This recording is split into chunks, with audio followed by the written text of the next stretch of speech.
Welcome back to the Rainbow Six North American League. Doe, your host, here with you, as well as Cookies filling in for Jesse. And then we got Jacob, of course, down there at the end. Really not the end. There is no end to this desk. Because no, there's not. I could be over there and it still wouldn't count. That's true. No one can be at the end of this desk. Anyway, we're going into our final match of not just the day, but also the stage as well. It's going to be Soniqs taking on TSM. Let's take a look at our standings one more time, though, before we dive deep into that. As you can see, Soniqs and TSM a little bit down towards the bottom there, but the more important story right now is that we've got our 4 from NA going to Charlotte. Cookies. Check it out. Yes. You adjust your televisions. Astralis is indeed #1. It's true. That is indeed exit going to a major. And of course the mainstay is Darkseer and Oxygen. That's not too surprising. But wow, we have a TSM FTX and Soniqs matchup that is all the way at the bottom. You would think that they'd be the ones replacing Astralis and Exet. Like, how did this happen? I think so. We play a different game every year. That's the beautiful thing about Siege. You know, compared to other titles, you know, that just release garbage every year. Siege changes in a beautiful way every year. And it trickles down to the esport, you know, we get different teams every year that excel. True. Thing about this matchup that's weird, though, is because TSM and Soniqs were the top 2 teams that went the furthest of North America back at the 6th Invitational, they now find themselves at a moment where one of them is not going to get any SI points for this stage at all, because you get no SI points in 9th and 10th place. 10th is already locked in because Mirage cannot get back up into 9th because of the tiebreaker against the Soniqs, which means either TSM or SQ will get nothing as a result of their efforts through this stage, regardless of whether they knew that like, the reasons for why they were struggling. Winner of this game gets a certain amount of points. I believe it's like 100 some odd, but it's 115, I believe. 115 if you get to 8th place, and if you're 9th place, jack squat. 0. That's right. It is weird, it is wild, it is the Bizarro Bowl, as I like to call it, TSM versus Soniqs. I think we've had a couple of those this stage already. And it changes even more than people would expect, too, because Soniqs have a sub today. That's right, Rexon, unfortunately, a bit under the weather, and that means that their coach Goddess stepping in, no stranger, obviously, to playing. Of course not. An accomplished player in her own right, but someone that has not played yet this stage. She's been behind the scenes. She's been helping the team out, managing, coaching a little bit there. But now on stage once again. So Soniqs, you know, just when you thought it couldn't get any more wild and weird, we've even got the sub on the Soniqs side. So this is going to be an interesting map for sure. Hopefully it's not something that it's not a game that they already knew was going to carry over into next stage and really matter for much, because it was already going downhill. They knew this team was going to need a stage to kind of bounce back after the 6th Invitational. So like, you know, there's not really much you can do from this point. It's almost like the Mirage games when they're playing with a coach. They also understand there's not really much we can take away from this matchup, or kind of regardless of what the result is. So it's more a case where, hey, we get to see Lauren back in the chair and see if she's still got those Pro League chops in which she used to play on Cloud9. So we'll see. You know, both teams still fighting for those SI points, but like you said, they also might be kind of in post-mortem phase already too, where they're digesting the stage, figuring out what needs to change for stage 2. We caught up with Super a little bit to ask him what happened this stage. He had some words for us. Let's check it out.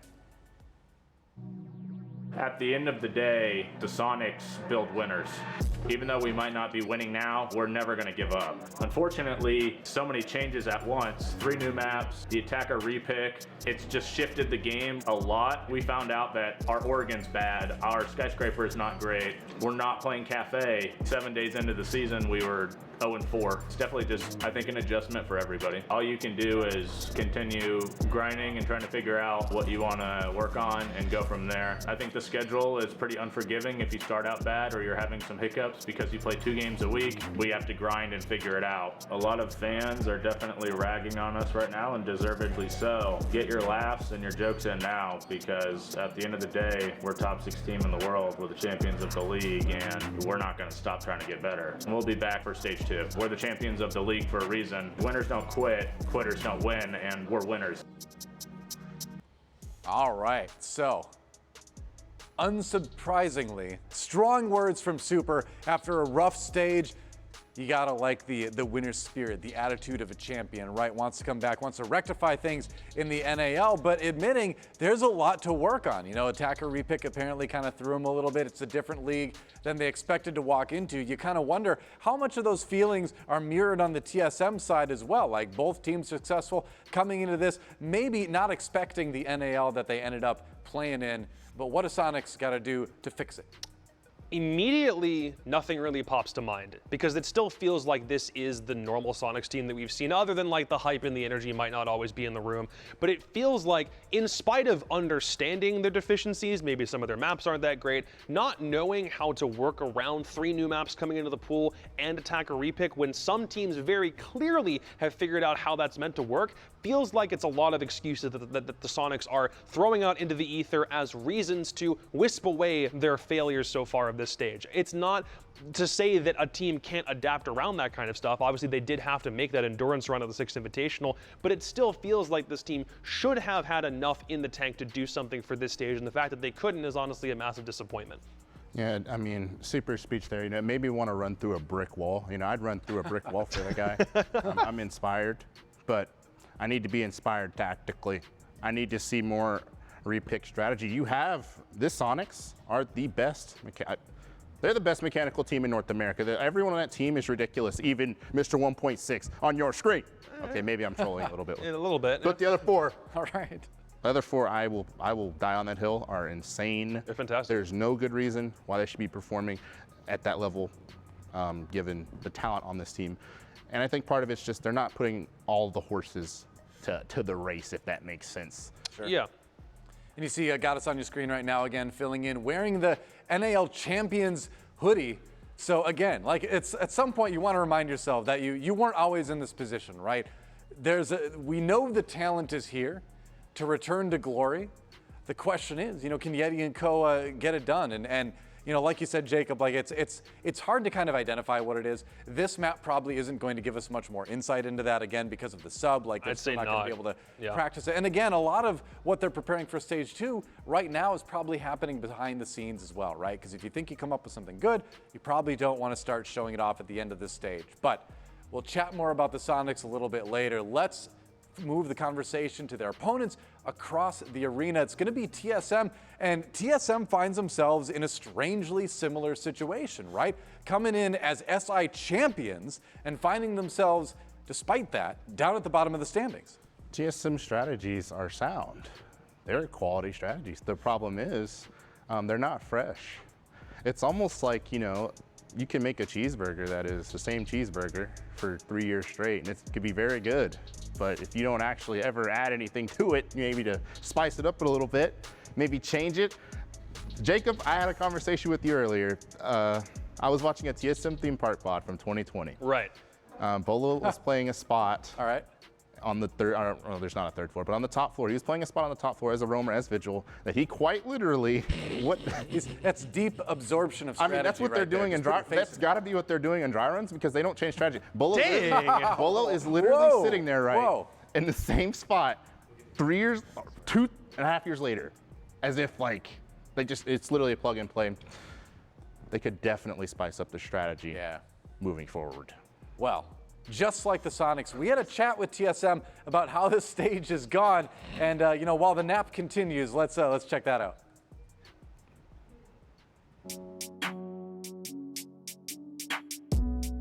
We ended the year in a great note, but I mean, we're still obviously not happy with how the whole year went, right? So for us, it's about just showing up on game day. Even my wife cooks us for going to a theme park. We're confident on the map. It just obviously hasn't been showing on game day. Maybe we have to fix something. We probably do, because we lost it 3 times in a row. It's not a map we're gonna shy from, but it's just something to work on. The last few losses, I feel like we've just not really been able to recover from them. We're not really playing well as a team for the most part. The league has gotten better. For example, our team has been together for 3 years now, so I do think it's easier to fix problems with a new roster change. For us, it's just about fixing our mistakes. We're not playing TSM level, I would say. It's not like we're getting steamrolled. In scrims, we do fine, but what does scrims matter, right, if you can't show up on match day? I don't think it's a slump. I just think we're just being really unlucky, and it's something we as a team have to work on. Bolo and Merc, they have crazy gun skill. The only reason you're killing them is because you're shooting them in the back. We've been here before. We just need to figure it out. We're playing to win. We're not playing to lose, no matter what anyone says. I really want to talk about how he said, it's not like Bolo's getting shot in the back. That little comment there? Yeah. That is so true, because you know what? This game is I want to say 82.8% intel, right? And TSM's, I guess how they play off the intel can be questionable at times. Bolo, at all times, they're not always trading. They're not always playing off each other well. Gio kind of summed it up well there in that video.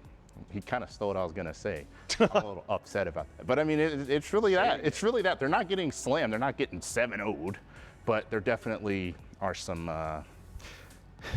problems that could be fixed. Yeah, I'm trying to find like their biggest deficit, I think. It was that 7-2 loss to Beast Coast. It's a new map. It's the kind of thing that when you're preparing so often with the same map pool for a very long amount of time and you just won a championship that incorporates those maps, to have one of them gone and 3 more added in means that when you're trying to get like a basis on those new ones, that kind of thing I do think can take time. And that's something TSM have already identified about their own play. We've heard it from Bolo in that one interview where he said the problem is it's nothing else but ourselves. We were talking about Geo understanding that sometimes scrims don't always translate very well to game day. I don't think that this TSM roster is one that is in such a bad state that they need a roster move immediately for stage 2 to then sort things out for what that looks like. I think they're more in a zone where understanding what those defaults are means that when they go into the next stage, they can avoid the mistakes that very clearly cost them games. They're a very perceptive team. Support staff will understand the mistakes that they were making. They brought in Gotcha to ensure that the strats they had from before were adequate enough to get them through a world championship, but it's a matter of how well they're going to be able to play the long game, because if they don't get any SI points in this stage, then they have to do it for the next 2, make both events, and get a crazy amount if they don't want to worry about going back to the next 6 invitationals through the qualifiers like they did this year. Yeah, exactly. And the funny thing is, as we get ready to see the map bans for this one, we talk about theme park a lot with TSM, how poorly it's gone for them so far. You know what? Today, I say go to theme park. Nah. I say go. Here's why. Nah. Because you're not going to give anything away. You're not going to give anything away, right? Right. You're just going to kind of do your thing. Maybe you get a little bit of theme park redemption, which is kind of a fun way to end the stage. But either way, you're just like, all right, let's just go back there, play one more map. We're going to come back completely fresh in stage 2. So I don't give a lot of takes. I don't give a lot of advice here, but I kind of want to see it go to theme park. Maybe they don't insta-ban it. It's a question of whether the Soniqs actually want to play it. I feel like maybe you're right, because maybe I think TSM understand that this stage is kind of already in the bag. It won't really happen. So they've got some options, but we knew Cafe wouldn't happen. That's TSM's best map. That's the map the Soniqs never play. See, they were afraid. They decided they did not want to give TSM the chance at redemption, so they will take that one off the board. Again, map in this case doesn't necessarily matter, but we can look at a couple of things that teams are always going to ban. The Soniqs, I've already done both of their perm bans. We'll see if they want to do something about the new maps, or Bank maybe in an equation like this. So there still is an opportunity for TSM to get a map that they have yet to play in this stage, but we're down to only a couple here. There's only 3 left. It's between Oregon or Bank or Chalet, so no Oregon.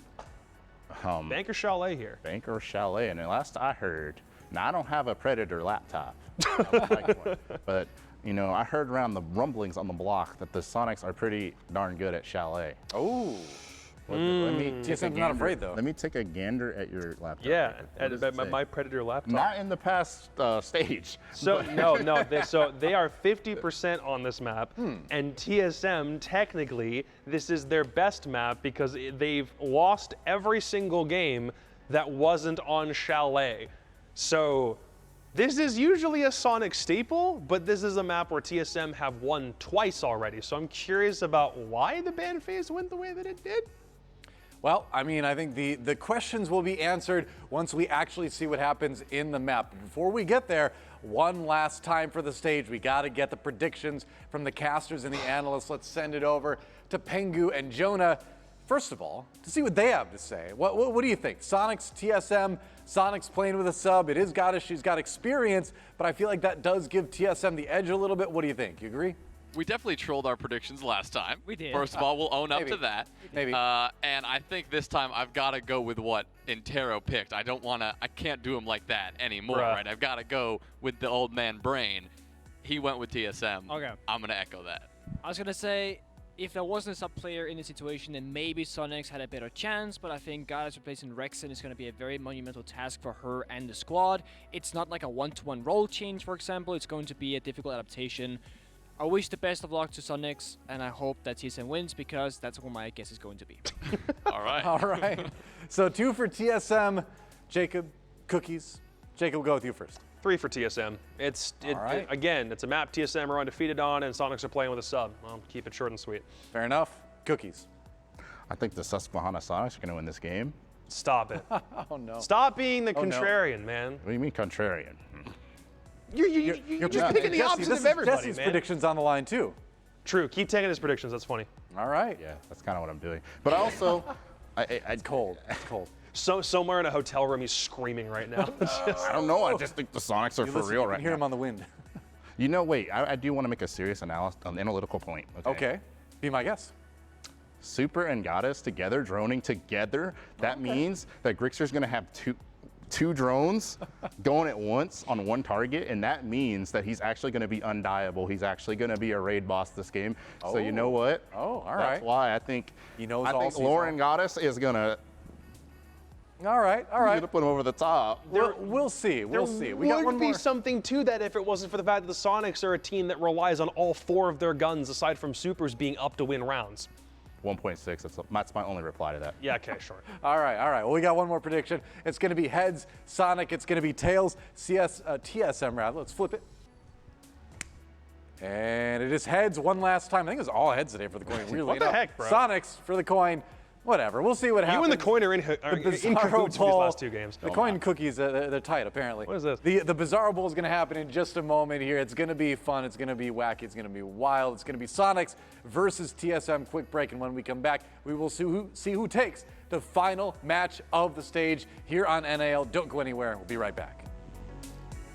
Time I can guarantee all things work for who believe. All it takes is the faith of a mustard seed. Who can stop what was meant for me? For me, yeah, this for me. For me, and I ain't for free. For me, yeah, this for me. For me, and I ain't for free. Pick your head up, no more defeat. Get up off the ground, move your feet. Get up, get up. It's time to get up, get up. Can't stop, won't stop till I drop. Keep climbing for the top. Simmer down, you too loud, people around. You can try, but I won't stop, won't stop. Won't stop. Won't stop. Won't stop. You can try, but I won't stop, won't stop. I can't be stopped now, I can't stop. I can't be stopped now, I can't stop. I can't be stopped now, I can't stop. You can try, but I won't stop, won't stop.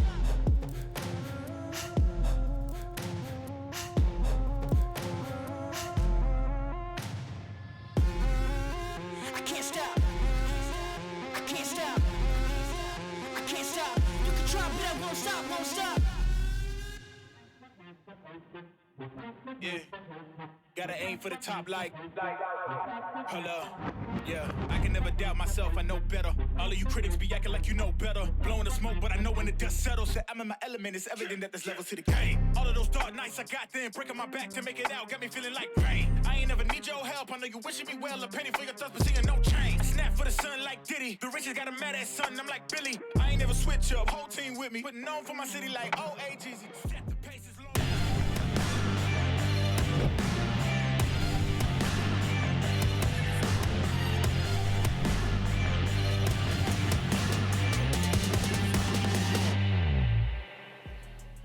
It is Sonics and TSM for our final game of Stage 1. And, well, for all of you at home, you've got a little bit of work to do. Obviously, we've got to cast this match, but you've got to answer our very important community poll. A question that I think we all are looking for the answer to. Who would you rather face in your Gold 2 ranked game, Super or Bolo? And face as in playing against, because then it's an easy choice, I feel like, where it was who would you rather have on your team is like the brains or the muscle in a sense, right? I mean, to be fair, Bolo's not having a great stage. That's probably why the question's there. Bolo's kind of struggling. It's true, but ranked is not like Pro League, you know? That's the thing, because some people, they will do great in one, not so great in the other. Neither of those 2 players, as you mentioned, has not really played great in Pro League, unfortunately, but if it came down to ranked between Super and Bolo, I feel like there is a clear winner. Well, we'll see a bit later on what the community has to say about that answer. I have a feeling they'll probably be leaning your way, but a good question to ask nonetheless. But to the matter at hand, our final game of the stage, like we said, Sonics versus TSM, a match of the 2 teams who came into the stage with the highest expectations and the 2 teams who have had the most disappointing results. Absolutely. I mean, we're literally talking about a top 6 invite team in Sonics, the actual literal winners of Invitationals in TSM, and Sonics also won the NAL last year, so really high expectations, and really they have failed to meet those so far. And what do you know? Now they get to have a battle of who can disappoint the least, in a sense, by beating out the other team who didn't perform well either. And it's on Chalet. Yeah, so we're going to territory familiar to both of these teams, but it's not something either of them has played very much this stage. I mean, Soniqs, they played both Parabellum and SSG on Chalet. Soniqs losing to Parabellum and beating SSG just last week. And, well, in terms of our bans, we already have a pretty clear picture as to what we're going to see. The Nook ban coming out is something that we don't see very often, but when we do, it's usually on Bank, not usually on a map like Chalet. Oh, Alibi actually is a story of its own, because Alibi's ban rate, if I had to take a guess, it's like one of the lowest banned operators in the entirety of Pro League across like every year combined. Like, it's not an operator you see played, or sorry, banned, however, ever. It is played. So, spicy stuff, I guess, if you're not sure if that's like a direct target ban or if it's more of like a, this is not a huge deal, it's the last game of the stage, it's not a qualifier for us. But the Nuke we do see on Bank, we see it a little bit on Chalet, but not a crazy ton. This does mean, of course, that the Mirror is open, that the Maverick is open, which means the basement bomb site can get a little bit funky, whereas if the Maverick is banned or the Mirror is banned, basement becomes like weird for both the attackers and the defenders. So we'll see what the bomb site prioritization looks like, but so far it is TSM on the defensive side, starting in the kitchen. All areas. So normally you're gonna extend up one floor when you're on Chalet or one room over. So in this case, if you are playing kitchen, you'll extend up into master bedroom office, and you can extend over in towards that bar area, playing vertically onto library from below. Yeah, the extension on this entire top floor is, of course, important. Both of the rooms directly above the site are very powerful if the attackers can take that control, but generally we will see attacking teams put the focus in office. If you do want to go for a dining plant, that is, get the dining wall open and just go for the default spot there, it's really just important that you take control of office. You don't have to work your way to the other side of the top floor, because office is really just the amount of control you need, the bare minimum, to allow you to alleviate the vertical pressure held by the defense. Of course, we could see a lot of other things from the Soniqs. They could work their way in from the Solarium side, take Master instead, and clear out everyone on that top floor. But I do feel like more often than not, attacking teams will try to shortcut it a little bit by opening up that office wall and just leave it at that. I also think that when you're playing with a sub player, even though Goddess is your coach and she is a former Pro League player herself, keeping things simple and kind of default, if you will, might be the way forward. You don't want to get too complicated because things are already kind of getting shaken up. You do have a quote-unquote new player on your roster in that regard that has to learn everything from the player point of view, because coaching a team doesn't mean you know how to play with the team. You don't build that same kind of synergy, but at least you know how people communicate, what the strats are, etc. You just got to get that rust off and try to get into the server. Ganes is on the hard support right now on the Hibana. That's going to give you a ton of value with both the flashbangs and the X-Cairo pellets. Can do a ton of destruction on the walls. And already now we see the pellets starting to fly out and destroying that office wall you mentioned earlier. Well, speaking of getting the rust off, I think Bolo will be looking to do that as early on as he can in this map. As we've talked about and our analysts mentioned, Bolo has not been having a stage to remember. Actually, one of the bottom 5 players, bottom 3 players even in the entire NAL, and we normally think of Bolo as a, prestigious fragger that is at the top of the scoreboard, but he's looking to make a big impact to kick off this map. Instead, it's actually Soniqs who kick off the map with a kill. Onto Merc, removing the Oryx and isolating these players one by one. It was interesting because there was a nade being cooked out, but then they stopped, so the communication came in through Soniqs that the nade wasn't needed. The gun can just get the kill instead, save that piece of utility. Now, Gio on this clash might be troublesome because it's hard to get rid of that position, and Bolo on the shield as well can hold on strong with a bit of support. Oh, achieved. Going down, unable to provide the support from behind. Gio is trying to, get involved and support it on the clash, but that's very hard to do. Just undeploying that shield, whipping out the gun, and doing the job the old-fashioned way to take down Yeti. That's something for Gio, but Grixer answering one back. Chalet down below will trade that out onto Super. That turns us back into an even 2v2. Chalet, who is, well, I was going to say, isolated at the front of the site, he's now no more. It's all up to the clash. Generally a position, well, that no one would envy. Gio is going to have to do this one, well, with his gun in hand. You cannot afford to take a 2v1 with a shield in front of your face. He'll take the first 1v1. He'll look to take the second and nearly wins it out, but Grixer still at 2 HP. He swings the corner and gets owned. Gio takes them both down. A beautiful 1v2 clutch to kick off the map. You really don't want to see a clash, 1 versus X ever, because your whole gadget and concept of why you pick up the operator goes out the window, right? Because you don't pick the clash for the weapon, but for the annoyance, the saps, the slowdown, and the information position gain, being like a walking tank on defense. So when you see the Clash being the last remaining defender in a 1 versus 2 of all things, you're thinking, oh snap, this is not what we wanted. But Gio somehow makes it work.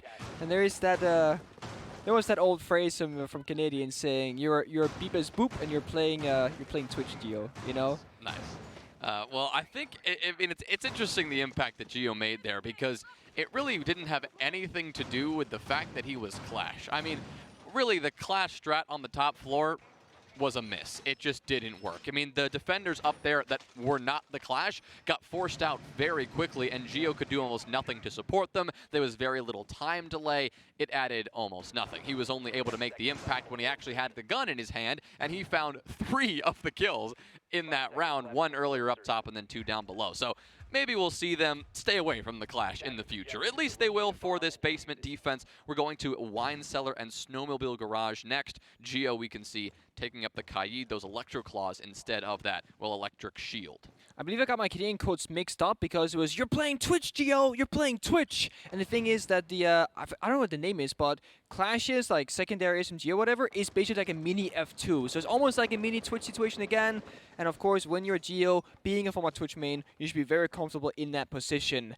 That being said, we are in the basement. We are seeing TSM getting active on the roam, extending around the map as usual. We see Bowl on the bar, Chalet on the blue stairs, trying to get some drones and gain some map control or hold on, while Gio is tricking with the Kite Claw below, but this wall will get opened up with the Kite Claw, or sorry, the Kite Claw being thrown out a little bit too late. Clears the second part of the cell map, but the first initial opening is there. That means Soniqs get lines of sight, and they get side pressure with that as well. Exactly. It's going to be so much more difficult for TSM to move around the site. Really impossible at this point if they want to rotate through Garage or even that blue hall leading down from those blue stairs all the way into Wine Cellar, because, again, the Soniqs now have that cutoff to prevent those rotations. They can't get themselves into Garage easily until more holes actually open up on that wall, as Yeti should be able to do with another Selma he's got in pocket, or potentially Goddess could rotate around and use those X-Kairos pellets to do the job. But for now, the Soniqs not turning their attention towards Garage, trying to take the rest of the map control and actually pivoting over to the Wine Cellar side of the map. Yeah, so the opening on Snowmobile was more matter of just getting that single opening that they got. So success from Soniqs. Now all about the backside. Bringing double hard breach in both Ace and the Hibanes. Not something that we typically see from Soniqs. Normally, when Maverick is open, we see Yeti on that operator. So a bit of a turn for the side of Soniqs here with different operator lineup. Of course, Super himself looking to get active with Twitch of all operators. A rare sight to see.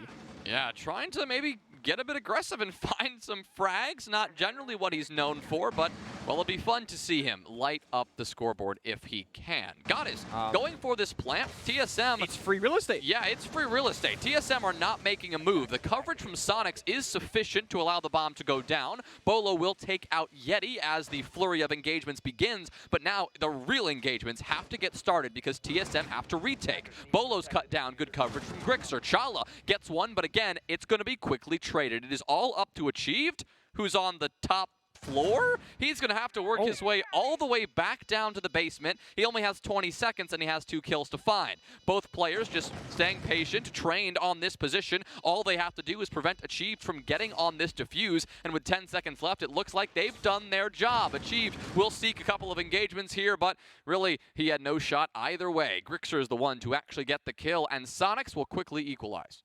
And it doesn't look like Goddess has missed a step in her career, because she comes back in second round. She's already planting in the middle of the bomb site, recognizing this site is actually free by getting information with the drones and saying, you know what, no one can really stop me if I just go for the plant here. She did just that. Diffuser goes down. Post plant is played nicely. In that 2v1, discipline was being had. And that is very crucial, because if you don't have discipline, that is how you throw those 1 rounds, because a post plant heavily favors the attackers. That now leads us to bar. We're going through the motions. Kitchen, basement, bar. TSM trying to figure out exactly what they prefer, and I don't think that's a bad approach at all. You do have a couple operators available to you that normally we don't see a lot of play. Merc now on the Mira is one of those operators that Mira gets played by some teams and then never played by others. And it really has a mixture of success, because I don't think it's one of those operators anymore where when you pick the Mira, attackers don't know what to do about it. Often what happens is that when you play the Mira, defenders will play behind it and you just die to a nade below because you feel so comfortable. So sometimes the mirror as an operator and the gadgets he provides is almost like a false sense of security, when in reality you're an easy kill if you can coordinate around it correctly. Definitely agree with that, because you can get a little bit comfortable behind the shield, but I can't forget how intimidating as an attacker it is to stare a black mirror in the face, not knowing what's sitting behind it, right? I mean, obviously, if you've got that intel, like you said, if your intel is spick and span on the attack, no problem. But if intel is a little bit of an issue and maybe you don't have a drone in a certain position, well, it's terrifying to push into library, for example, if there's a mirror in front of your face. Yeah, what was it CJ said? He said Siege is 87.1% intel or something like that? Something like that. Something like that. Number in the 80s. In other words, intel is extremely pivotal. It is so important, and it's also why Kansan on this floor is here brings so much value, because you get 2 regular drones, you get 4 Retero drones. Super on Twitch, you get 1 regular drone in drone phase, and you get 2 Twitch drones as well. That C4 right there gets you some information that, hey, there was 2 people out there, 1 goes down, 1 takes damage, and sure, Finger can boost up the numbers of Goddess, but he cannot revive the dead. Merc is trapped in a corner and is still fragging out. I mean, he got the first Nitro Cell kill, then he pops up and takes care of Kansan. Finally, Goddess will step up and get a trade onto Merc, but at the price of 2 of her teammates. You've lost Kansan, you've lost Yeti. Losing your sledge here is a big problem because of the importance of vertical destruction on this site, and that now may force Soniqs to pivot a little bit. Do they go through the effort of forcing out Bolo and clearing out this top floor for good, or do they just give up and go more horizontal? We see Goddess dropping off the roof, and I think we've got our answer. Yep, it's like now the damage is done. We can't really clear all of top floor left. And when Grixer and Super, they aren't really nearby either. Goddess has no help on this side of the map anymore, and that just means that she has to go somewhere else. Try and find her troops, her allies, capitalize together somewhere horizontally instead. And Grixer, you got a tall task ahead of you, but you got the nade, you got the utility, you got the weapon, but the nade, it actually hits. I thought it missed for a second. That's the weapon that they need. That's a really good kill. It's going to force these TSM defenders to scramble around, and Bolo, well, he's caught with his pants down. He picked up a kill onto Super, but again, quickly traded, achieved, lines up Grixer, barely staying alive, but it's Chalet to close things out with a nice kill. TSM hanging on to that one. A strong top floor hold, but it really was Merc who started that round off with a bang. It was. It really was. And Thorn's weapon right there kind of showing us just how good it is. One of the few weapons on defense that can compete statistically with the attacking guns in terms of raw damage throughput. We saw it there. LMG Finger is normally not a fight that you can win, but with the right weapon and the right aim, you definitely can. It was a nice try from Grixer. He found the openings, found the nade, pushed through, got 2 kills in a row very shortly together. It wasn't enough, and TSM to take their second defending victory, and they go back to kitchen. No master bedroom getting played so far. This time, small adaptation. Geo is off the clash onto mute, and we got Merc sticking the mirror, which is different than the last time they went in this pump site. I am glad we don't have the clash again, as we talked about after that first round. The fact that Geo was a clash really had nothing to do with his success in the round. So now he'll be hoping to make just as much of an impact on a different role. And like you said, good to see the presence of the mirror here as well, because Merc, as we saw in that last round, not only was able to thrive with that kit, that C4 and that Vector, but was able to provide his teammates with a lot of intel and a lot of just powerful positioning that they could hold and maintain for as long as the round continued. I fully agree. I think Merc is the strongest and the scariest when you give him an operator that you can put down all your stuff in the prep phase and just do whatever in the active phase. We're talking the Jaeger, the Vigil, etc. Because if you put Merc on, let's say Smoke, he has to sit back and hold himself, being passive or disciplined, because you can't lose those toxic babes, you can't lose all that piece of utility. Give him Mirror. Put down the gadget, you have a C4, you have a great weapon. Sure, you're a 1-speed, but if you play in a corner, you don't need to move a whole lot. You gotta take the gunfights, and Merc, he does just that again, finding Yeti. That is off the mirror window inside a bar, it seems. Got an easy pickings. It's Yeti off the board. It's a Maverick. 2 nades gone.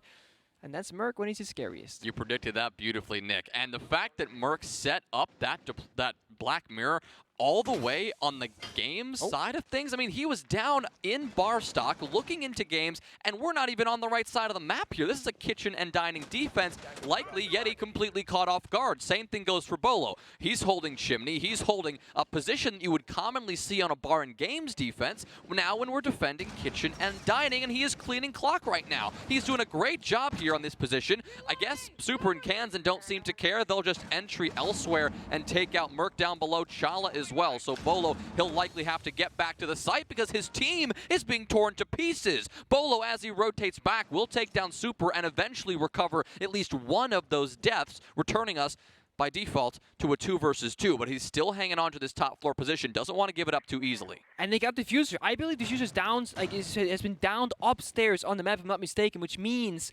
TSM are in full control. Yeah, we see it right there, the silhouette. It's outside on the office balcony. Those guys early that Bolo killed that had the Diffuser, which means, yeah, you got the bomb site, Soniqs, but what can you do with that? Not a whole lot. You got to retake upstairs, clear the roamers again, pick up the Diffuser just to go back to the bomb site, and you got 1 minute and maybe a drone or two to work with. That is not a whole lot, but it's Kenzen and Grixer. If there was a duo that could do it, it's probably these two guys with the help of their teammates giving information.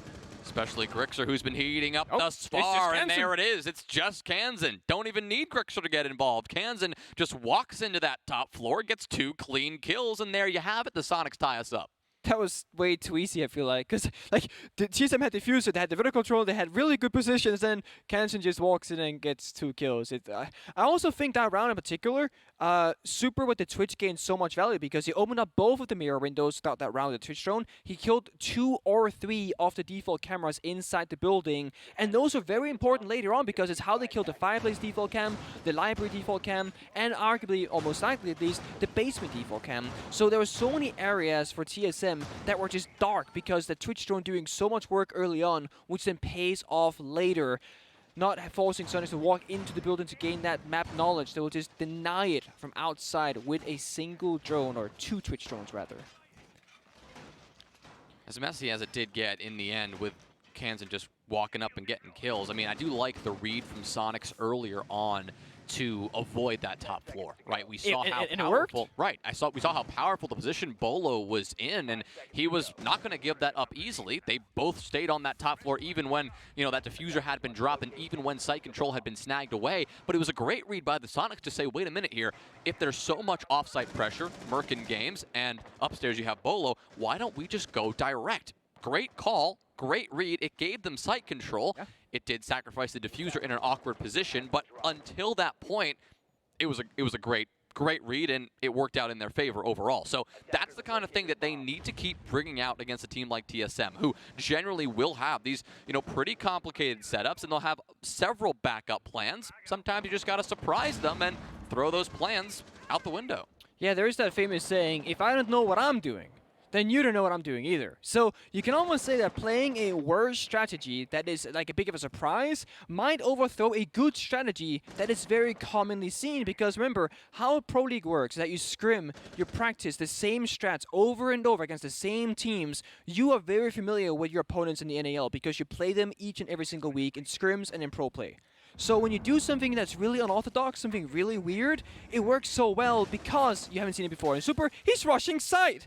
He's just in. He gets a free kill here onto Gio, who had no idea. There's nobody watching cams for TSM here, nobody providing the intel, and that will give them a whole lot of trouble. Chalet, though, he'll come down the blue hallway. He'll take care of Super. The problem is, Achieved and Bolo, they are nowhere to be found. Now they're dead. Grixer's been taken care of quickly, but again, another trade for the Soniqs, something they've been doing very well. Just like that, Chalet is left alone on the bomb site. He's got to cover both sides of this site.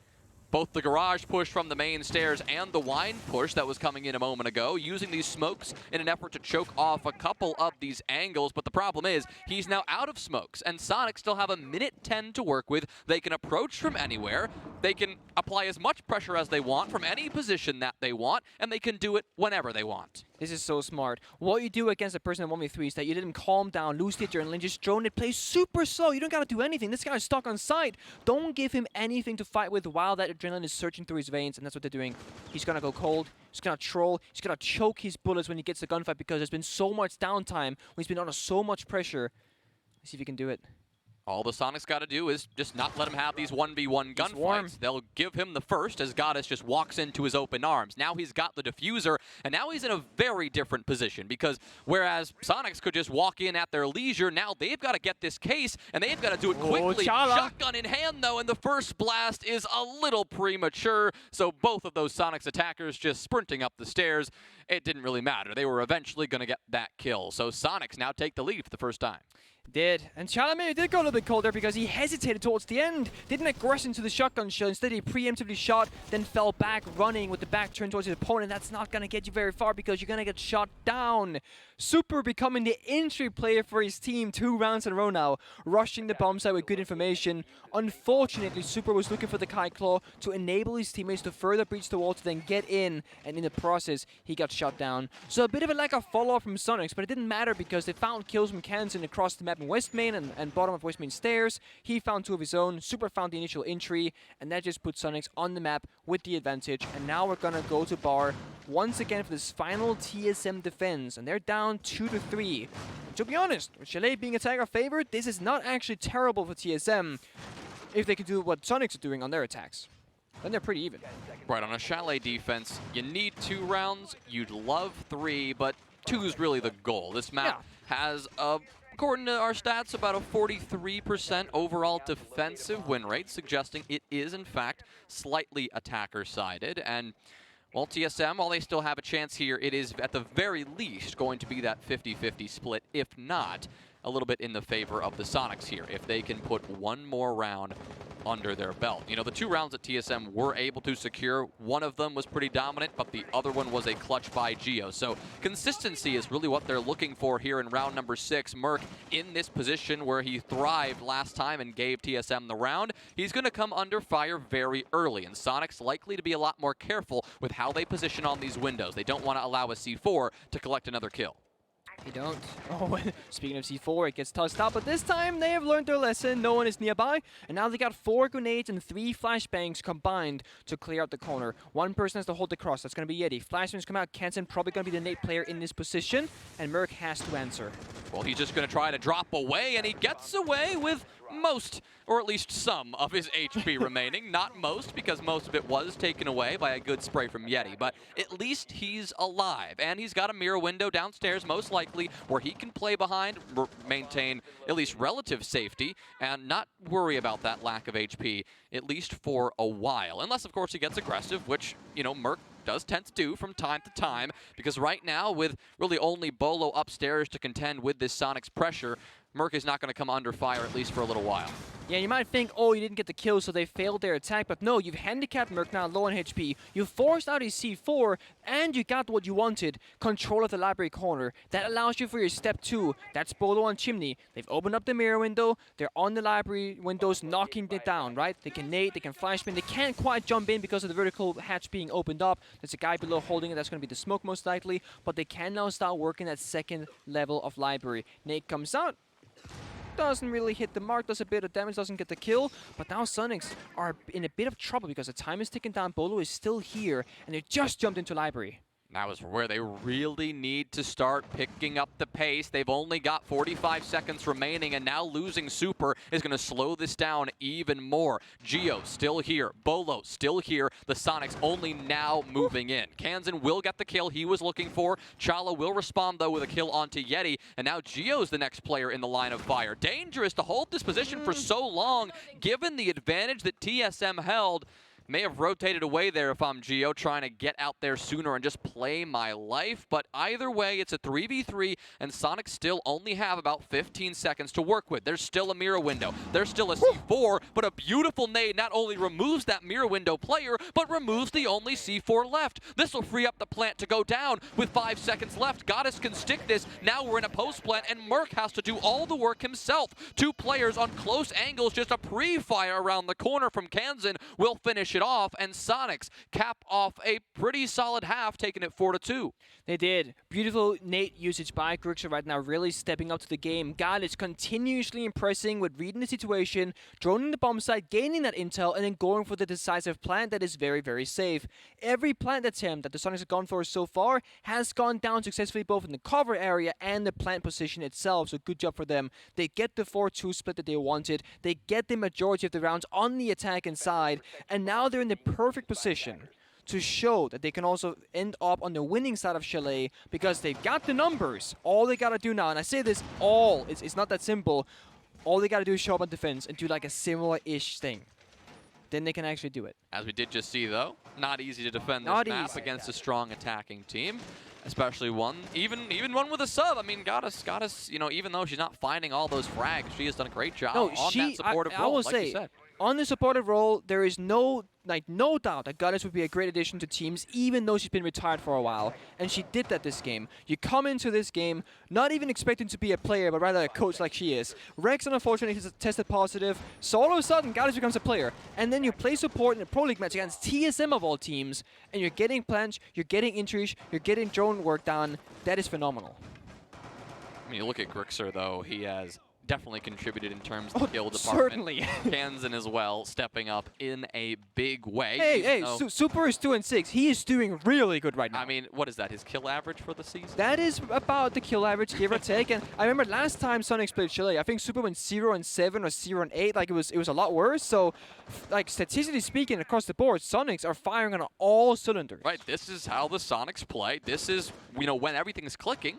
Yeah. I mean, this is often how things look, even without, you know, one player here. I mean, it's still a big deal. They're still making moves and still looking good while doing it. They will have to, like you said, though, come up with a strong defensive half as well. TSM looking hungry, looking to get themselves back on the scoreboard, get some of that momentum back on their side, and, well, they're going to do it what appears to be a pretty traditional way to kick things off, right? Taking control of office and pressuring these top floor players out, forcing them to rotate away, establishing just the bare minimum of top floor control that you need in order to go for a plant down below. But maybe trying to contest this a bit too heavily will cost Merc his life, as Grixer on the long angle, just waiting for an opportunity like that, will step up and open up the round with a kill. I'm surprised they put Goddess and Jaeger and not Super, because Super was on that Twitch on the attack, and he found 2 injuries himself. But I'm also very excited, rather is the word, to see Goddess in this front forward aggressive position, because she is literally the first area of contact for the entire side of Soniqs, playing inside that piano half wall, and she's swinging TSM. Unfortunately, gets shut down by Chalet on the window, but she lasted almost 2 full minutes, and she held this ground for a very long time. And she's done her job, because now TSM, they're getting torn apart here, and they simply cannot afford it at this stage in the game. They made the bold decision to clear out the entire top floor rather than just office, taking their way across the entire master side, clearing up through bathroom and through solarium, and that's cost them 2 of their lives. They've lost Chalet and they've lost Merc. With only Geo on the hard breach now, they're not going to have as much freedom as they would have had Chalet still been in play, but eventually they're going to have to pivot to this first floor site and actually seek to get this bomb down. There's only 40 seconds. They do, but they have Sledge alive, so Chief is up above doing that vertical duty that he has to do.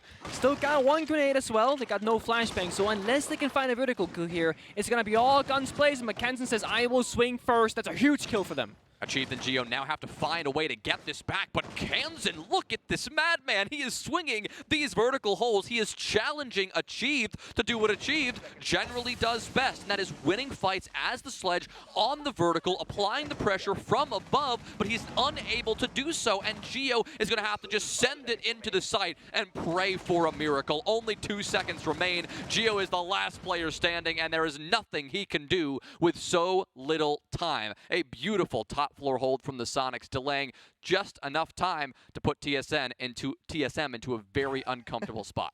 Grixer slapping the disc there, saying, let's go, or something like that.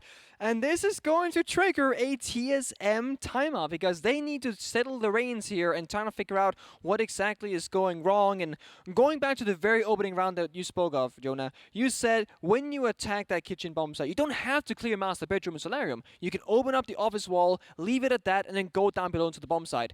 TSM opted to clear the entire thing, and it cost them manpower, it cost them time, and eventually it cost them the entire round.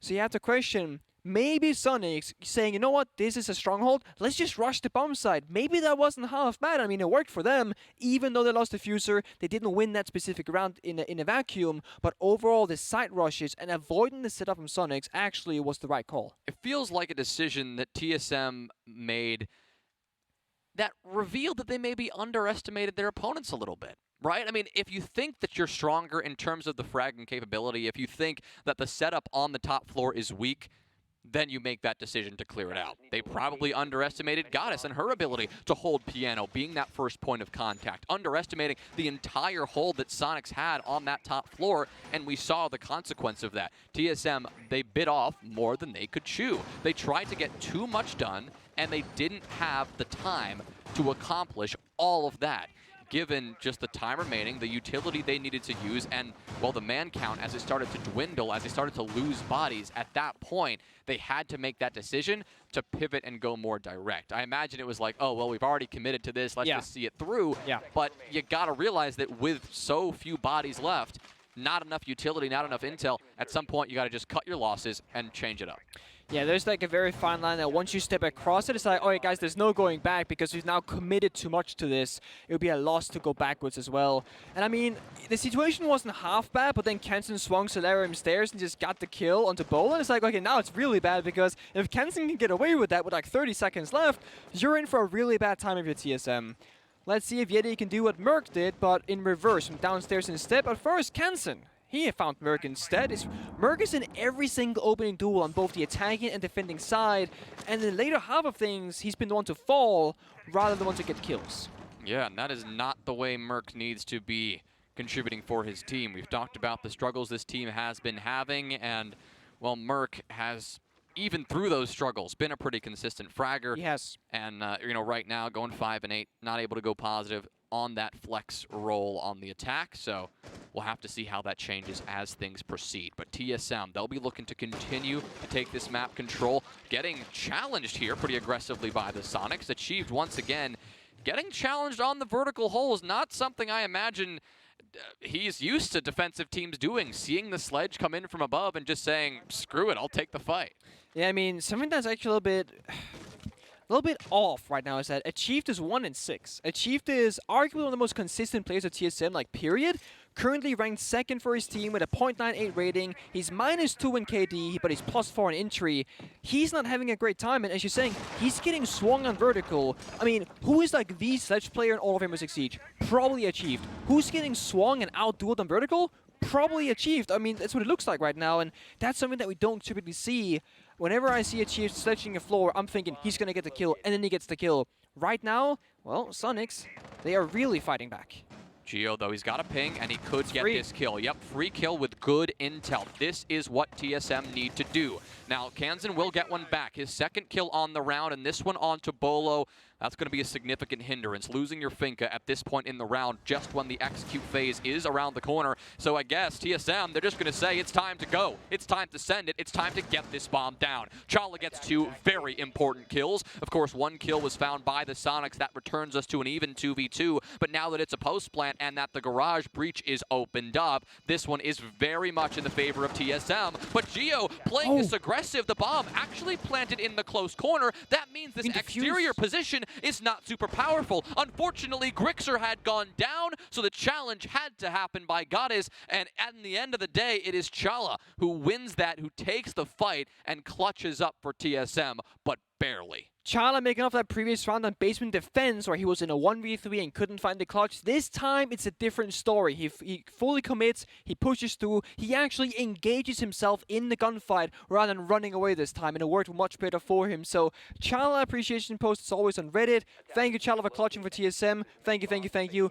5-3 now, still favoring Soniqs. We still got a long way to go if you're TSM wanting to win this, and we are going to bar. So again, just like TSM is doing, we're just going through the bomb sites. We don't really need to repeat the same things because you do have 4 different bomb sites that are all playable in this meta of Rainbow Six Siege, although Master Bedroom is the least played currently and also has a pretty abysmal win rate. But bar, well, usually a good choice. Oh, I just noticed Chala actually got a quad kill in that round, by the way. Popping off. 2 when he dropped in the closet connector, and then 2 on the coverage. But I hate to harp on that last round one more time, but I mean, that was way closer for TSM than it should have been, right? They tried to rush and get that bomb down, and what it ended up happening was it was not in a good spot for the player outside to actually cover it safely. The I guess, saving grace for Chala is that both Grixer, I think it was, and Goddess just did not coordinate quite as much on that push, rather that retake that they needed to. Grixer, instead of waiting for Goddess to maybe stick that diffuser and then provide the coverage, he swung first without waiting for Goddess to That's exactly what I was going to say. I feel like if you have Goddess diffuse, and when she starts getting shot, that's when Grixer swings, because then Chala has to make a flick transition mid-gunfight and choose his opponent. But instead, it was kind of just delivered to him. A little bit of all-sync on the side of Soniqs, but small mistakes can cost you. And this is one of those moments where when you're not used to being in the server, it can be hard to have that split-second synergy between Goddess and Grixer, who normally don't play together inside the game. Round 9. It's going to be a slow start here. Yeah, slow start. TSM trying to get the rhythm back on their side. They've been losing these opening duels as of late. They've been in these disadvantaged situations. In that last round, they were one man down when it actually came to that execute phase. They're really going to be looking to alleviate that as soon as they can. Interestingly enough, they've actually already removed that top blue shield, doing it very quickly and very impressively, I've got to say, considering there's a minute 45 remaining. We don't usually see an attack up and successful with utility burn that fast. I do agree, but at the same time, Grixer has a nice read in the situation. Doesn't get the drone, doesn't get the kill either, but gets away with his life. That's enough for him and from the side of Soniqs, I think. But you're right. They've taken most of top floor control. They cleared out the shield in strong positions. Super on Chimney as well. Kind of isolated. Not very strong. Doesn't have a lot of support here. So if TSM can find 1 or 2 kills with the full map control, they're going to be in a good spot. Well, here comes Merc just pushing in and trying to pre-fire that Blue Stairs player. Achieved trying to join him. He ends up getting down, I think, from below. Merc, though, is still here. He's going to make sure to prevent his teammate from getting finished off. He'll provide the coverage onto Super, and, well, his teammate will be revived accordingly. A new nade from Merc coming in, but he's got to be careful. A swing down there from those main stairs leading into that garage will put Merc in a tough spot. He'll cook a nade in an effort to force Goddess out, and that will force her to back off and likely rotate back to the site. She's actually going to re-swing that, continuing to get aggressive here. Bolo trying to take a 1v1 engagement with no support. Yeti also alone. He wins it.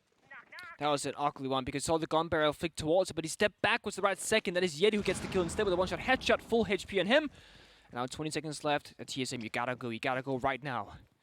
It's a 4v4, and here they come. Merc will open things up, and Chalet follows it up, but Grixer with the trade. Now Grixer with 2. Can he get 3? No. Denied from above. Geo swinging in will take down Kansan, positioned in bar stock, and TSM start the recovery. That's 2 in a row. Yeah, TSM playing a lot less for the, what should I say, objective of planting in these rounds, right? It's going to be for kills, and then once they get the kills, once they get the control, that's when they start planting. Whereas when Soniqs were attacking, their objective was to plant, and the kills they would get in the meantime, that was merely a bonus because they wanted that post-plant position. So a very different approach from both of these teams. I would say Super might have overstayed his welcome up on Chimney because Yeti fell down the blue stairs. Usually, if you're 2 roamers together upstairs, when one falls back, the second should probably follow. And here we have it. Who would you rather face in your go-to rank game, Super or Bola? And you said... What? No, that makes sense. Rather face. That makes It's not sense. who would Sorry, you not I keep thinking on your team. I keep thinking about that. Yeah, so I was shook for a second. you were right. This is what you predicted. That's what I community predicted, would yes. say. It's maybe a little closer than you would have predicted. It actually is. Maybe people got it confused as I did as well. But like, oh, what does that mean? You never know. Who would you rather face? Looks like people would rather face Super. And if you look at the lobby right now, I mean, yes, that prediction would hold true, not by much. I mean, Super's 2-8, Bolo's 5-9. Not like there's a dramatic difference there, but to be fair, Bolo plays like Fink and stuff, and Super plays Maestro on side. So I feel like they're about even right now. That's fair, about even, right? We saw Bolo try to take a gunfight in that last round that did not go his way. So happens. Struggling to find that rhythm. That's been the theme of TSM and the Soniqs, to be fair, all stage long. They both obviously had nice wins in that last Playday last week. It was Soniqs over SSG 7-4, TSM over PB 7-4, which if you look at the standings at that time were both technically upset victories. So at least they both had something positive last week, but both teams are hoping to end the stage on a positive note as well. It's still Soniqs though with a 1-round lead. TSM, they've made 2 rounds out of this 3-round comeback, but only 1 more away before they tie us up. It does sound like odd or weird to say that TSM winning is an upset. Just looking back at February when they were literally like the best team in the world, beating everybody, and a lot can happen in a very short time, right? We did see 3 new maps, Attacker, Repick, you don't get a long break, etc. And there's just this big toss-up in Stage 1 where a lot of new teams, new players, and people are playing in a different way than you expect. And we even see Soniqs now with Goddess playing so much better than anybody would anticipate. And it's very impressive to say the skill level of Siege today, especially in the NAL, but also in other regions, is extremely high, arguably the most competitive it's ever been amongst the entire region.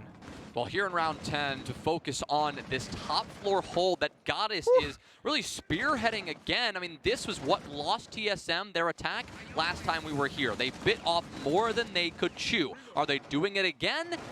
looks like it. They're really trying to force the issue on this top floor. The difference is they're putting Merc on the other side, hoping to provide some support from the back, but they're still putting all of their eggs into this top floor basket. And Goddess jumping out, punishing Chalet for overstaying his welcome. A new swing comes in, though, from Bolo, and he will be successful in that endeavor, looking for 2, and he gets it. Goodbye, Yeti, and goodbye, top floor hold from the Soniqs. It did look a bit too much for TSM to take care of, but they finally alleviate that pressure. Now they have a chance at transitioning to an actual execute. They do. We still got Super down below doing some damage, getting the injury, but the Finger Stim comes through, and that means that Gio gets to stay alive for a bit longer. We got one Toxic Babe on Kansen, 12 kills to his name, no impacts on Super, so wall deny there's none of. But the thing is, there's no hard breach either from the side of TSM. They have to go down the Solarium stairs, or they gotta go from fireplace into dining hallway. They got limited options. They gotta go soon. Once again, limited time. Kansen punishing Bolo for making a move. It's just Merc and Gio again. Vulnerable and low on options. Kansen with the first, and then the second. It is Kansen to clean it up and to finish off the round with a bang for the Soniqs. They move on to match point. That's like 16 or 17 kills on Kansen, I think. We'll see in just a second, but that is absolutely ridiculous how he gets away with that on Solarium stairs time and time again. This jump out from Goddess, by the way, getting that kill, finding an opening, huge for her. Unfortunately, she got shut down together with Yeti afterwards, but still, the damage was done, and they also stopped TSM from gaining what they wanted. I believe there was a 15-kill situation for Kansen. That is a lot of kills in this time span, and it's been both an attack and defense, and let's double-triple for, yeah. Grixer and Kansen tied 15. I thought it was 16-15 or something like that, but it's 15-15. Right now, there is a duo. Normally, Soniqs, they have like a trio. Normally, Rexon would join us. And I will say that Goddess has been doing her best Rexon impression because, again, she is sticking the Jaeger. You know, you're playing Bulletproof Gadget, you're playing ADSs, you can put down all your utility and you're a spare gun. I do think it's a smart way of playing it because Goddess doesn't have to necessarily win her gunfights. You still get the full value of the Jaeger operator even if you die early. Whereas Super, who has more experience, can play the active gadgets of Maestro, of Echo, etc., where making the right decision and helping the team arguably is more difficult. So I actually do like what they've chosen to do with the lineup, given that they could have flexed it in any way possible. It seems like the right choice. Well, TSM, as much as that comeback looked possible, and it still is, it's a little bit more daunting. Now they're staring down match point rather than just the number 5. Now it's the number 6, and, well, the consequences of finishing off the stage with a 7-4 loss. The consequences of this match, we haven't quite talked about it yet. TSM, if they win or really take Soniqs to OT in any capacity, they will hold their spot on the leaderboard and they will get those SI points. Soniqs, to just get into the SI points, to get out of the 9th spot, they needed a regulation win. They are 1 round away from getting that win and, you know, securing, 100 and something SI points. I mean, that is a nice reward for even a mediocre season. It would be fantastic for the Soniqs to walk away with that prize. It's huge, right? You gotta think long term, and also Soniqs themselves, Super said this in the introduction interview before the match. It's all about stage 2 for them, right? Sure, stage 1, failed experiment, didn't work out, but they are here to stay, then they're here to win, and Super was very, very clear that if they start stage 1 with a roster, that's the roster they intend for the entire year. So getting a few points now is going to pay dividends going forward, expecting that you're going to be stepping up. And the same can be said for TSM, because if they want to make invite and not have to go through that open qualifier again, every single point matters. There's a lot on the line, even though you might think that this is a match of like second last place. It really is about the SI points that's on the table. While TSM turning their attention to this bottom floor, trying to open up these hatches, open up these avenues onto the site. They do have the main garage breach open, and this is how we saw them really try to leverage that execute through earlier, at least the last time they were here. This time, maybe trying to get a couple of more options to work with. The hatch opened, Achieved doing his best work with that breaching hammer, opening up those angles onto the site below.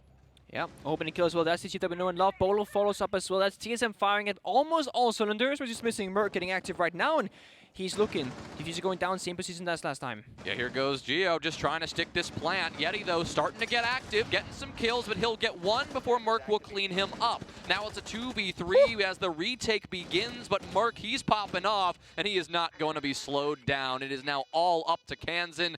Yeti not in a realistic position to get him back up, so Kansan, he'll take the long way around. He knows there's got to be somebody on the blue stairs. It's Bolo the challenge, and Bolo who wins the fight. It is still TSM who hang on in this one. It's not over yet, Nick. It is not. It seems like every single round is almost like a coin toss where, sure, previous round one team can win decisively, next round different team wins decisively. It was a good read by TSM. They found 2 kills back to back, instantly pulled the trigger, rushing down the fiber stairs, tries to get the plant down. Cover is there. Nobody else really dies in the process, and even if they did, the post-plant positions that they had available to them would be rather good because the breach was fully open this time around.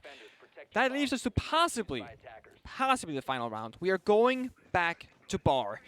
Looking at Soniqs, they have not won a bar defense yet, but they could, and they should if they want to win regulation, which would give them those sweet, sweet SI points. We are seeing a similar story up in the lineup-wise. We see the mirror being brought out every now and again. We're seeing Grixer stick the Oryx. We're seeing Kansan playing more and more of Thorn. Yeti and Goddess, Goddess has played a Rooney once before as well. She played it previously on bar. That's the one exception. She was playing that basement stairs and fireplace, swinging up constantly, getting some good damage onto Merc. Was on that office balcony area. We see TSM attacker repicking from Ace onto the floors. That's going to help you clear out library and top floor, the shields and the strong positions, etc. So that's a good attacker repick for them. Keeping Geo on the Hibana for Heart Breach. And then Bola and Merc, LMG gang. Not much else to say. Well, this is match point for the Soniqs, but I mean, for them, this is a must-win. It also feels probably for them like TSM are on match point because this is the make-or-break round to get them into the points. If TSM take it to overtime, they will get enough points to keep them tied with the Soniqs in overall points. They have a better round differential, so even a 1 or 2 round split in that overtime will not change it up enough to put Soniqs over the top. So TSM, essentially, their match is over for them if they win one more round. That's a job well done. You've got your SI points. GG, go next. For the Soniqs, it is win now. That's what they have to do, and it's going to come down to this top floor hold. We don't see them putting anybody actively inside of library. That's in part how TSM were getting into the building so fast last time. Instead, it is just Super in that chimney position and Yeti top blue. Yeah, and there's no wall deny for this mirror window. So unless Super uses C4, this mirror window will open up, and it seems like a bit of a waste. So you play the mirror, but there's no mute in play, there's no Kaid, there's no bandit, so it's a bit of a waste, but Yeti can find the kill into Bowl. That's a huge pick, I think, on this final round, possibly final round at least. And Super's position is compromised. But he can stay here for a bit. The wall is not fully open up yet. When it does, it's time to either bail out or try and find a kill. And Grixer dusters down to Merc. Both LMGs off the table. 3v5 for Soniqs. This is huge. The Soniqs are getting aggressive and just trying to swing on TSM to put this game away. And at least right now, I mean, it has worked beautifully. It's Merc and Bolo gone. You would think that these two weapons off the board mark the end of TSM's hopes in this match, but you've still got Chalet. You've still got Geo, who's heating up. And even though Achieved hasn't made much of an impact, you know he can turn it on if he needs. He's so close to making something happen, but he's got to go big. Soniqs are poised. They're in a beautiful position to close this out. They are. Jones coming out, yellow pings, a bit of information being shared between the members of TSM. Flashes and nades flying out. That's a good nade onto Super. Chimney position clear. We see Yen now backing off. He knows that he cannot overstay his welcome. They've lost the top floor area. They can hold the first floor instead. They got a minute to work with. Good use of the X-Cairo gadget from Geo, burning the gate for later on in the round should they need it. Devo Cam's getting shut out, hatches being opened up. Vertical play is possible. Achieved is alive, as you touched upon earlier. 3 Retero drones available for Chalet as well. The Soniqs, they can sit still, they gotta hold their guns, they gotta win their fights because TSM will not make it easy for them. They won last time they attacked bar in this exact position. Well, TSM, they're spending a little too much time on this top floor. It's about time they transition under the 20-second mark. Are we gonna see the hatch drop? Are we gonna see them rotate outside and just try to sneak their way in? Whatever it is, it's got to happen now. Geo makes the move, he gets aggressive, goes all the way to bar stock and dies, leaving Achieved all alone with no time left. Grixer cleans him up, and Soniqs take it in regulation, getting themselves into the SI points. That is a hell of a way to finish out the season with Goddess in the chair and the whole team feeling good. Is it weird if we can say that Soniqs with Goddess almost looked as good, if not better, than they did with Rexen. Not to shame Rexen to say or like to praise Goddess like a single-handed carry, but they look surprisingly good given the circumstances of today's match against TSM on Chalet, a map where you need all 5 people to work together. And I think Goddess ended up the game with 5 or 6 kills as well, roaming, playing the first line of entry or line of engagement for the defensive side, playing Jaeger. She did a great job with the attacking side and defending side, and impressed most likely everybody watching. Yeah, impressed us as well. Coach buff. Glad we ended with, the Soniqs doing well. Finally recovering from a very troubling season, ending the last 2 Playdays with 2 solid wins over SSG, over TSM, 7-4, now 7-5. And getting themselves pretty much from the bottom of the leaderboard into the points. That's got to feel good. And, heading into the break between stages, you're going to have to watch the major from home, maybe just sit in the audience. It's got to feel great to get a win under your belt. Give yourself some of that positivity, that good momentum as you ride into that break to prepare in the offseason. And for TSM, it's now time for a bit of a break because you're not making Charlotte, neither is Soniqs, of course, but if you're TSM, you had a great invitationals, a rough stage 1, take a chill, sit back, come back stronger, and hopefully that'll be enough for them to show up in stage 2. Whereas, Soniqs, I hope it's the same story for them because I want the NAL to be even more competitive than it was this stage, even though it has been extremely close throughout. Well, Nick, it has been a pleasure casting with you again, and for the several times that we've got to work together this stage. It's been great. It's been great to be on broadcast and be here with you all. That's going to do it for the night for us and for the stage as well. But we're going to throw it back to our analysts one more time. Got to hear from Doa, Cookies, Caliber, Jacob. Got to hear what they have to say as we close out the night. So we'll send it over to them, and they can take it away.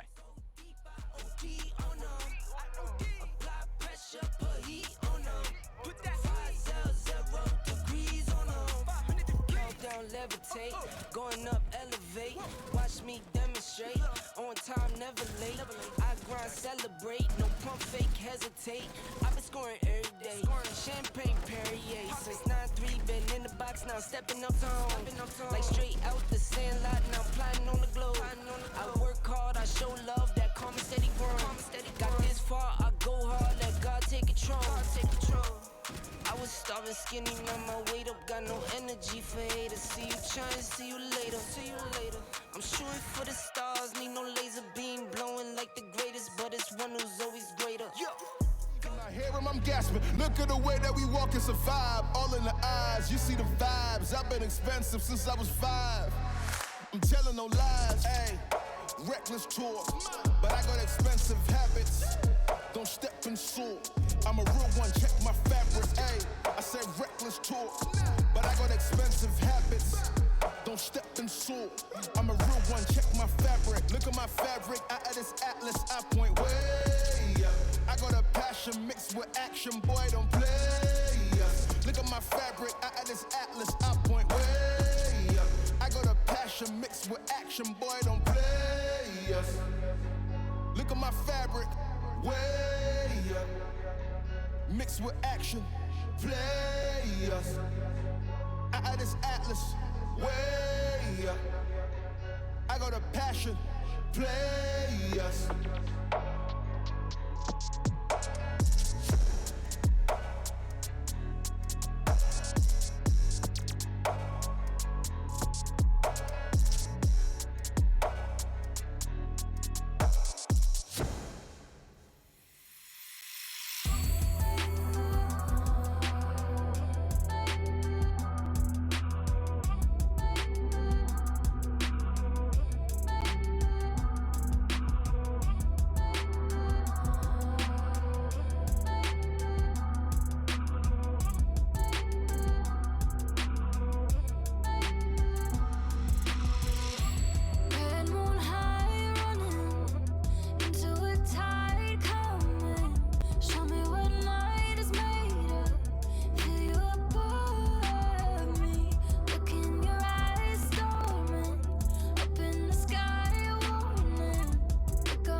Welcome back to the Rainbow Six North American League. Wow, they did it. Soniqs taken out TSM. And guess what? We've got Goddess standing by over in Vegas along with Marmalade, actually. Goddess, you're back. You're back behind the mouse and keyboard again after stepping away for a little bit.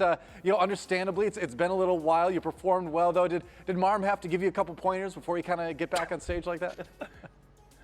I mean, if anything, Marm was down in the stands, and I could hear her like screaming my name over and over again. So it was nice to have like that hype after not playing for 3 years. Yeah, that's awesome. Yeah, Lauren, I remember playing against you. I remember, I was in a 1 versus 1 with you, and I got my ankle snapped. I knew you were nasty since the get-go, and I just want you to know, I voted for you to win. But what were you able to do when you slotted in today? No, you didn't. I did. I swear to God. He did. I swear to God, I'm the only one who picked y'all. And I said it's because you and Super together were going to be the support that those fraggers needed. Because I thought you guys have the most talented team in the league in terms of raw talent. You just need the support sometimes. I was right.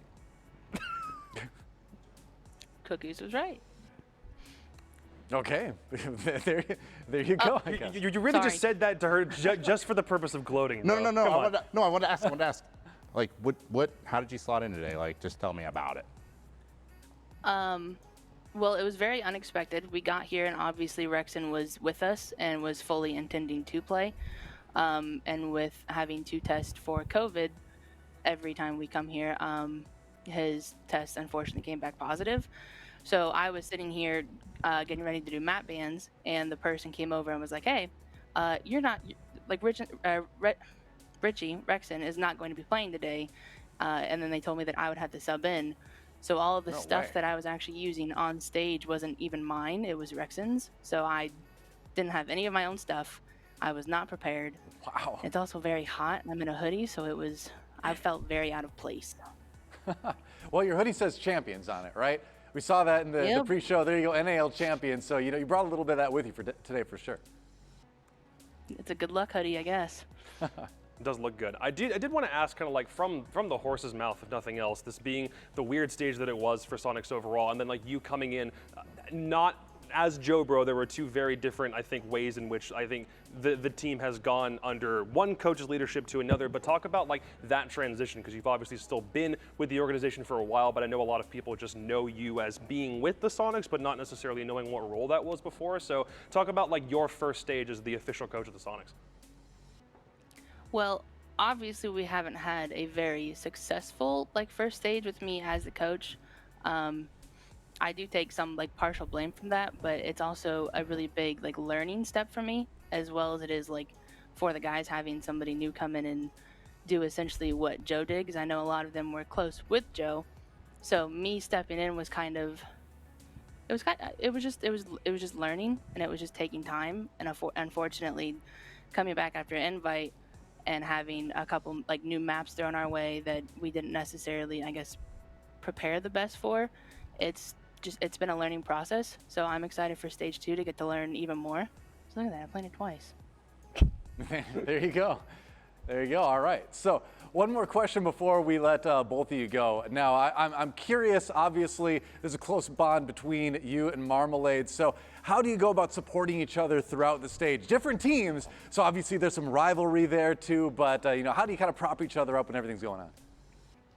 I mean, even when we were playing against Mirage, I still had there was this voice in the back of my head that was like, "Emma, do good. Kick their ass. Don't beat us." So I don't know if I can say that, but do good. But obviously, Emma being the second woman NA to actually play in Pro League, I feel extremely proud. And the fact that we're now maybe 10 or 15 minutes away from each other and I get to see her as much as I want, it's been kind of like a blessing. That's great to hear, and I'll add one more thing to that then too. There's a bit of an unfair burden on the two of you sometimes, in that you are pro gamers first and foremost. You're here to do well, you're here to support your teams, but there's also that added responsibility of being one of the few women in Rainbow Six and also just in esports in general. So we asked Marmalade when she was here after one of their wins a little bit earlier, what advice do you have to give to some of the high schoolers out there in Minnesota, the state that she's from? But I'm going to ask you, what advice do you have to the other women out there in esports that have that dream of being a pro gamer? What's the number one thing that you wish you were told when you were coming up? The number one thing I wish I was told was make sure that you are putting yourself as a gamer first and like a woman second. I didn't necessarily ever like the fact that people always brought up that I was a girl and I was playing games. I just wanted to be I wanted to be one of the guys. I wanted to be able to go out there, just play the game and do what I wanted to do without, the fact that I'm a woman just thrown on top of it. But at the end of the day, you kind of just have to like learn to deal with it and ignore it. And you'll go a lot further if you actually like just sit there and let all that get to you. Absolutely. Well, I appreciate the words too, and I think you're part of that. You're part of bringing things forward. You both are, right? Where we're going to get to the day, right? Where when we see girls as pro gamers, we're not going to talk about, wow, she's so strong as a person. We're going to get to talk about, wow, she's so good as a player, just like everybody else. You're both a big part of that. We appreciate you. Thanks to both of you for taking some time with us today. Congrats on the win today for Soniqs. We're looking forward to seeing both of you next stage. Thank you.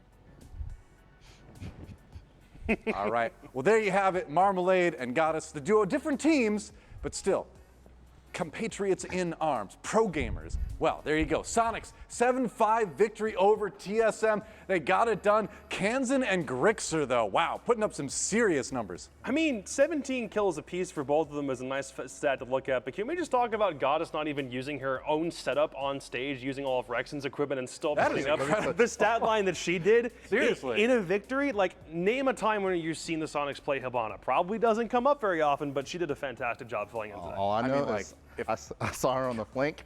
I saw her on the flank as Jaeger, and Achieved was up there. Yeah. And only one of them came down. It wasn't Achieved. Achieved is on the top floor? That moment from Jonah and Cass was fantastic. Yeah, I know. We didn't actually see the kill, but apparently she smoked Achieved. Like, I mean, it's. Yeah.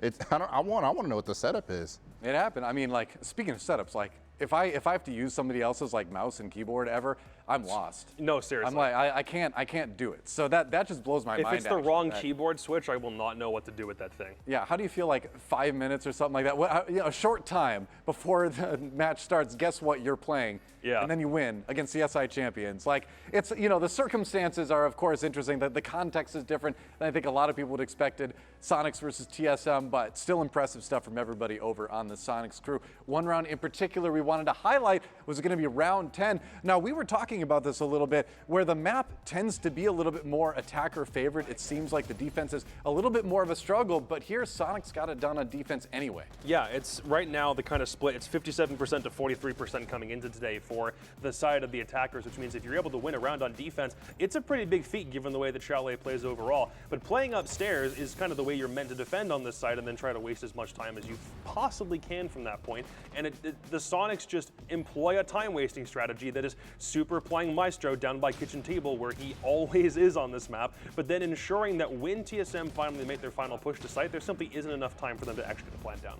And bless your heart, because you just witnessed there, you saw the Finka boost for Geo. I remember you watched that, you were disgusted. You're like, what is that, a mechanic? I've said for years and years, res mechanics do not belong in FPSs, but I digress. Continue. We digress, because look what happens anyway. The Soniqs, despite Geo should not be alive right now. Kansan swinging floor holes. He's swinging Geo. He's swinging Mert.